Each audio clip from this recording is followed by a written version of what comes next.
इस वीडियो को लाइक करें, हमारे चैनल को सब्सक्राइब कर बेल आइकन जरूर प्रेस करें। ये सच है, एक साल पहले जब सरकार बनी, गठबंधन की सरकार आदरणीय हेमंत जी के नेतृत्व में, तो परिस्थितियां बड़ी विकट थी, विषम थी और विपरीत थी। इसमें कहीं दो राय नहीं है और बड़े दावे के साथ कह सकता हूं, इन 20 वर्षों में पहली बार किसी सरकार के बनने के बाद इतनी विकट परिस्थिति सामने आई। पिछली सरकारों ने जिस प्रकार से खजाने को खाली कर दिया था, अपने भी लूटा, दोनों हाथ से लुटवाया, कई जांच अभी चल रहे और खजाने किस स्थिति में है, जनता जवाब मांगती थी। काम विकास के बंद थे, लाल बत्ती जल चुकी थी सरकार की। सरकार को काम के विरुद्ध पेमेंट के लिए पत्र लिखना पड़ा कि भाई पेमेंट बंद रहेगा। फिर सरकार ने एक श्वेत पत्र जारी किया। ये पहली स्थिति आई, हमें लगता है कि 20 वर्षों में, कि सरकार को अपने खजाने के बारे में जनता को बताने के लिए श्वेत पत्र जारी करना पड़ा। इस विकट स्थिति की जायजा आप किसी से समझ सकते थे। और उस विकट परिस्थिति में जो मैंने श्वेत पत्र देखा था, जो मुझे जानकारी है, कि पिछली सरकार ने इस प्रकार से लुटाया था कि 21,000 करोड़ तो केवल बिजली विभाग की देनदारी थी। ये छोटी मोटी देनदारी नहीं थी, एक विभाग की देनदारी 21,000 करोड़ थी अध्यक्ष महोदय। और वो केवल एक विभाग की बात आप मत कीजिए अध्यक्ष महोदय। और ऐसे समय में जब बिजली की 21,000 की देनदारी वो अभी एक सदस्य ने उठाया, और वैसे समय में फिर जो भारत सरकार के लोक उपक्रम डीबीसी जैसे लोक उपक्रम का सरकार पर दबाव कि पैसा दो ना तो बिजली कट जाएगी, बीच में बिजली कटी भी। मैं इसलिए इस परिस्थिति का जिक्र कर रहा हूं अध्यक्ष महोदय। और इतना ही नहीं, आपने देखा होगा किसी काल में पहली बार भारत सरकार ने दोनों हाथ उठा के कह दिया कि जो जीएसटी के हिस्से हैं उन हिस्सों को भी मैं नहीं दूंगा, राज्य कहीं से बैंक से लोन ले ले। पूरे देश में हाहाकार मच गया, या राज्य भी उसका हिस्सा बन गया। भाई काम हो तो कैसे हो। हमें लगता है कि विपक्ष को ये बातें सुननी चाहिए थी और उन्हें इसके बारे में कहना चाहिए था कि भाई यह परिस्थिति क्यों पैदा हुई, किस प्रकार की परिस्थिति में सरकार चली अध्यक्ष महोदय। और साथ ही जो भाजपा के केंद्र में शासन है, सबको पता है कि जो गैर भाजपा शासित प्रदेश है उनके साथ उनका क्या सौतेला व्यवहार, उनकी तो कहानी ही अजब है। अपनों को भी नहीं छोड़ता है तो दूसरों की तो बात छोड़ दी। अरुणाचल प्रदेश में जदयू जो बिहार में सरकार है, उसके 6 विधायक को अपने झोली में ले, तो आपको कैसे छोड़ेगा। यहां भी एड़ी चोटी एक किए हुए, भले उनकी दाल ना गल रही है, वो सरकार को अस्थिर करने में लगी। इन विकट परिस्थितियों में मैं इसलिए थोड़ा जिक्र किया, और सरकार ने जो प्रयास किए, और इस विकट परिस्थिति में बीच में आपने देखा होगा कि उनके अठवाले एक मंत्री आए थे जो महाराष्ट्र के रहने वाले, उन्होंने कह दिया मुख्यमंत्री जी को कि एनडी में आओ तब पैसा मिलेगा। बताइए, ये संघीय ढांचे पर गाली नहीं तो क्या है। क्या कोई सरकार दूसरे दलों की नहीं चल सकती। आप कहते हो कि एनडीए में आओ तब तो भारत सरकार पैसा देगी।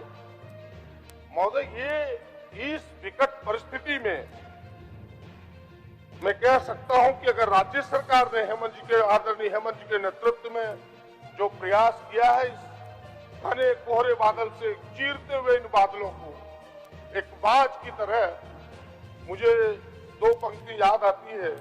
वो पंक्तियां इस प्रकार है कि बारिश के दौरान सारे पक्षियां आश्रय की तलाश करते हैं।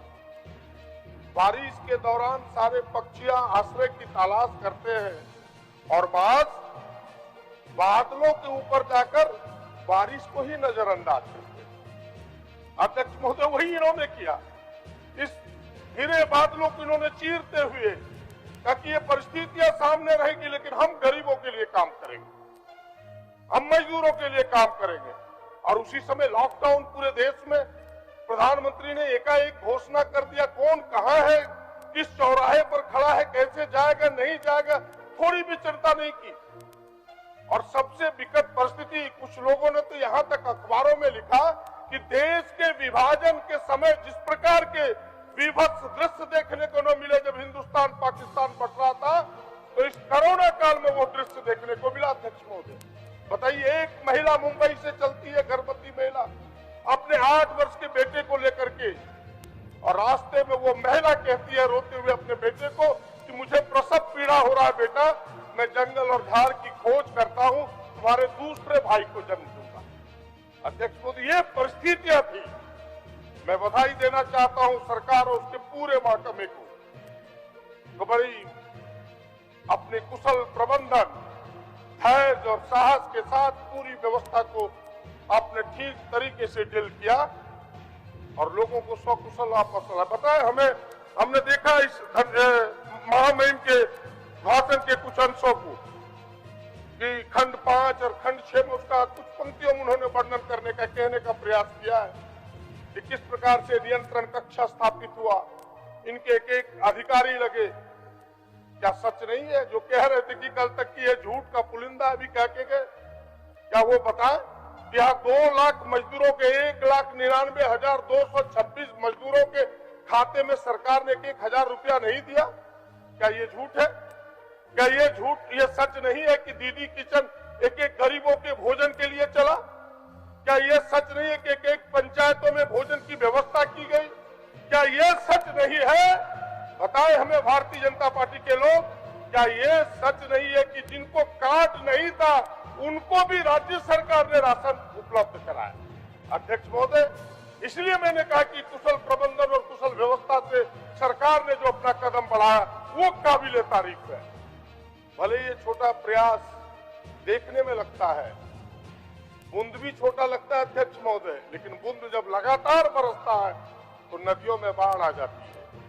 ये प्रयास छोटे जरूर है, लेकिन ये प्रयास उसी तरह से बाढ़ और उफान ला दिया गरीबों को, इसलिए इन्हें थोड़ी जलन होती है। अध्यक्ष महोदय, मैं बहुत कुछ ना कहते हुए मैं केवल सरकार के सामने जो परिस्थिति आती है वो भी कि सरकार अभी प्रयास कर रही है। कह रहे कि अभी जो सुबह बात चली थी कि नियोजन नीति की, भाई इतनी चीजों को पेचीदा बना दिया है पिछली सरकार ने।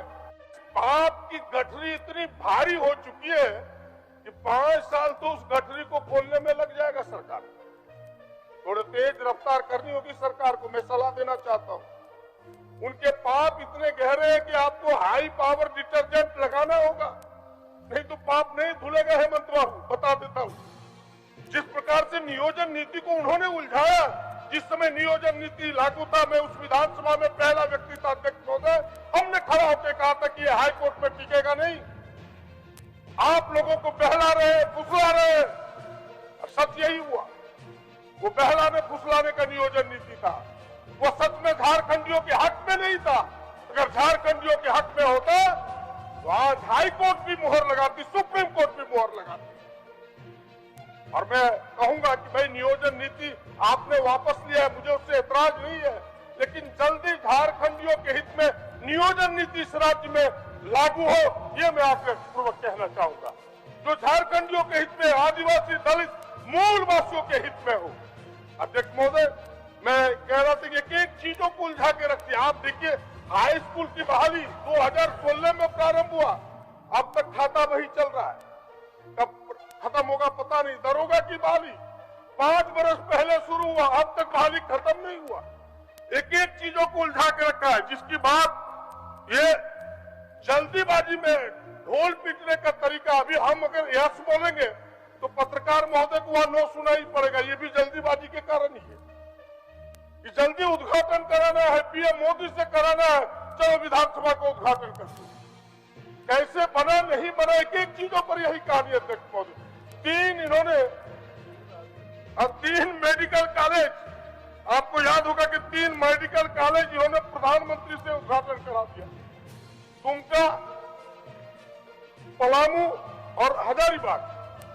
अध्यक्ष महोदय, तीनों मेडिकल कॉलेज का क्या हुआ आधार, उसके परिणाम क्या है? आज छात्र भुगत रहे हैं। अब कह दिया सुप्रीम सुप्रीम कोर्ट ने भी कह दिया कि उस समय 2019 में सरकार के अधिकारियों ने जो हलफनामा दायर किया था वो गलत था। यानी लोगों कोर्ट को भी झांसे में रख दिया उन्होंने। अध्यक्ष महोदय, आज उसके परिणाम हुए कि अब उसमें एडमिशन नहीं होगा और उसमें वाहवाही लूट रहे थे कि हम 3 मेडिकल कॉलेज कर दिए। इसलिए मैं एक चीजों को कह रहा हूं कि इनके एक चीज उलझा हुआ। अध्यक्ष महोदय, हमको आरजेडी का भी एक पत्र आया कि नहीं, आपको मैं समर्थन कर रहा हूं, अपनी बात कह दीजिए मेरे बदले में। इसलिए उनका भी समय, क्या मंत्री जी उन्होंने भी कहा, इसलिए उनका भी समय ले रहा हूं। थोड़ा सा समय, हाँ, बस थोड़ा 2-3 मिनट दीजिए, कुछ चीजें कहना चाहता हूं। आपने देखा होगा अध्यक्ष महोदय कि जेपीएससी किस तरह से उलझा के रखा जेपीएससी को, और आज भी उलझा हुआ है। आज इस सरकार ने एक नियमावली बनाई, लेकिन मेरा आग्रह होगा कि अभी वो अपने आप में पूर्ण नहीं है, थोड़ा और आपको देखना होगा उसमें, और थोड़ी उसमें त्रुटि है, उसको भी सुधार करना होगा, क्योंकि आज भी वो उसमें संपूर्णता नहीं पाई है। अध्यक्ष महोदय, इसलिए मैंने कहा कि चीजों को किस तरह से एसपीटी सीएनटी को, उसी में 2 वर्षों तक राज उलझता रह गया, एक चीजों में राज उलझता रह गया। इसीलिए इन चीजों को करने के लिए थोड़ा वक्त लगेगा, उलझी हुई चीजों को सुलझाने में वक्त लगेगा। इसीलिए उन्हें थोड़ा धैर्य रखना होगा, और जब धैर्य रखेगा तो ये सरकार काम कर रहा। और ऐसे लोगों तो कहने का भी हक नहीं है जो किसी का ना सुना, नौजवानों का ना सुना, जिसकी पूरी सरकार, चाहे वो राज्य की 5 साल की सरकार हो, चाहे वो दिल्ली की सरकार हो, केवल अडानी अंबानी के लिए चलता हो, वो जनता और नौजवानों के लिए क्या बात करेगा? हमें बताए।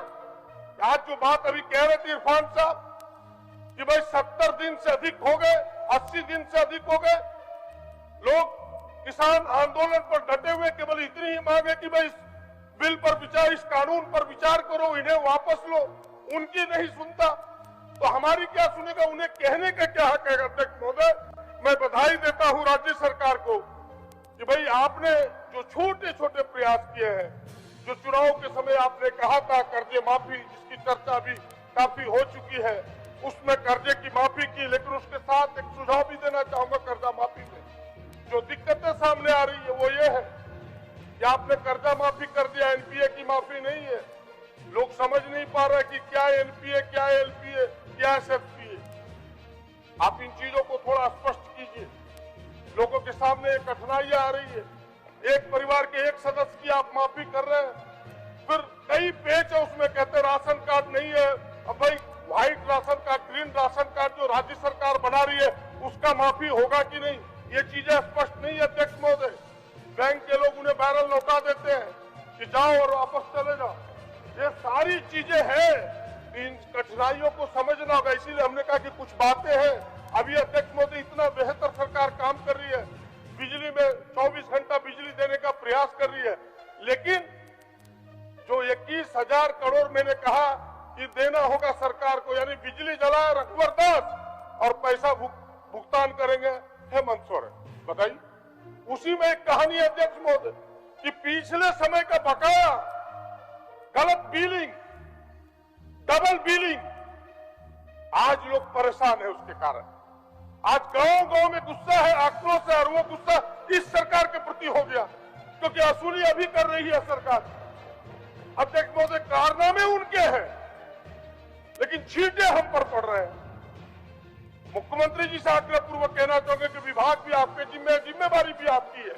अध्यक्ष महोदय, बड़ी जनता से जुड़ा हुआ सवाल है कि इन्हें गौर करना चाहिए कि वो जो डबल बिलिंग कैसे हुआ। आप भी क्षेत्र के विधायक हैं कि भाई पहले बीपीएल से उनका खुद का लटका था, वो कुबड़ी जो उसको बोलते हैं, इसके बाद दोबारा उनको नया मीटर मिल गया, तो पुराने का भी बिल चला गया अध्यक्ष महोदय, नए का भी चला गया। अब बकरा बेचे की बकरी बेचे, उनका बिल का भुगतान नहीं हो रहा। कहानी ये है, इन चीजों को समझना होगा। और हमें लगता है कि केवल अफसर के भरोसे छोड़ने से नहीं होगा। अफसरों को कदापि कुछ ही अफसरों को गरीबों का दर्द हो सकता है, वरना मैं दावे के साथ कह सकता हूं कि वो दर्द का एहसास वो अफसर नहीं कर पाएगा जो जनप्रतिनिधि करेगा। इसीलिए आप एक जनप्रतिनिधि ऐसे राज्य के मुखिया, आप इसे एहसास कीजिए और उस दर्द से उन्हें निपटारा कीजिए। अध्यक्ष महोदय, मैं बहुत लंबी बात न करते हुए केवल एक दो बातें कहते हुए कि भाई आपने 5 चापाकल तो दिया है, जिसकी चर्चा होती है, पीठ थपथपाई जा रही है, मैं भी आपको बधाई देता हूं, लेकिन जो 1 साल से हमारे चापाकल मरम्मती के बिना अभी आने वाला है, अभी तक आपका टेंडर नहीं हुआ, साल पूरा होने को है। बात कटु जरूर है लेकिन सत्य है, इसलिए मैं रख रहा हूं आपके सामने कि 1 चापाकल का मरम्मत आप 1 साल में नहीं करा पाए। सत्य यही है। पैसा आपको भी आवंटित हुआ, आपके अफसर अब तक गिन ही रहे कितना मिला, नहीं मिला, कब करेंगे, कौन करेंगे, नहीं करेंगे। भाई इसको तो विदिन 7 डेज 7 दिनों के अंदर टेंडर कराइए और 15 दिनों के अंदर सारे चापाकलों की मरम्मती करा के फिनिश कीजिए। काम तो ये होनी चाहिए। इस प्रकार से आप काम मान्य सदस्य कंक्लूड कर रहा हूँ। थोड़ी बात कहते हुए जो बातें आपने कही थी, आप भी खुद उसमें भागीदार थे, सरकार भी भागीदार है। सरकार प्रयास कर रही है अनुबंध कर्मियों का, चाहे पारा टीचर हो, चाहे नौजवानों के, चाहे वो सेवा किसी क्षेत्र में हो, चाहे आप देख लीजिए मेडिकल के क्षेत्र में नर्सेस हो, चाहे किसी के हो, जिन अनुबंध कर्मियों को नियमित या उन्हें विशेष सुविधा देने की आपने बात कही थी, उनमें उकताहट है। धीरे धीरे उनमें भी आक्रोश पनप रहा है। वो आक्रोश ना पनपे, आप पर विश्वास है, इसलिए अब तक सड़क पर लोग नहीं उतरे हैं। यह विश्वास ना टूटे सरकार के प्रति, जो विश्वास नौजवानों ने चुनाव के समय झूम झूम करके वोट दिया आपको, यह विश्वास आगे भी कायम रहे। इसका जल्दी समाधान कीजिए, जो करना है। ये मेरा आपसे विनती होगा, ये मेरा आग्रह होगा। और बीत रहित शिक्षा नीति, यह जो कोड बना हुआ है वर्षों से, यह भी समाप्त होना चाहिए। अभी अल्पसंख्यक विद्यालय में के बारे में थोड़ी चर्चा हुई है कि आपने करने का प्रयास किया है। मुझे विश्वास है कि आप अच्छे ढंग से काम कर रहे हैं, हम सबका पूरा सहयोग है। आप उनकी परवाह मत कीजिए। भाई ये चीजें वो उठाते रहेंगे, उनका काम है। आपको अड़चन डालना, मुश्किलें आती रहेगी, लेकिन आप संकल्पित व्यक्ति की तरह आगे बढ़िए और संकल्प के सामने कोई मुश्किल टिकता नहीं। मैं यही कहूंगा अंत में, यही जज्बा रहा तो मुश्किलों का हल निकलेगा। यही जज्बा रहा तो मुश्किलों का हल निकलेगा। जमीन बंजर हुई तो क्या यही जल निकलेगा। यही जज्बा रहा तो मुश्किलों का हल निकलेगा। बंजर रही भूमि तो क्या यही जल निकलेगा। ना मायूस ना घबरा अंधेरों से साथी, ना मायूस ना घबरा अंधेरों से साथी, इन्हीं रातों के दामन से तो सुबह कल निकलेगा। धन्यवाद, नमस्कार, जोहार।